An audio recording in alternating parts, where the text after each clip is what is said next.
Hey guys, welcome back. So in this video I'm going to show to you guys how to clear a Snapchat chat. It's a very easy and simple process and it works both in Android as well as on iPhone. So let's begin.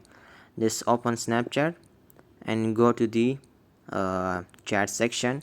So what you have to do is, as I have opened the chat, if you want to clear a chat, just type hi. Okay, so you have tap hi and you want to clear it. By clear it means deleted. Just hold it and then delete, delete and delete chat. So if you want to delete a chat, this is the way how to delete.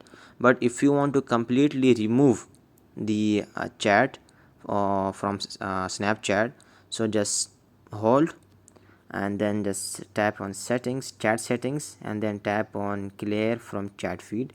Tap and clear. So it has been removed from my Snapchat. A chat has been removed.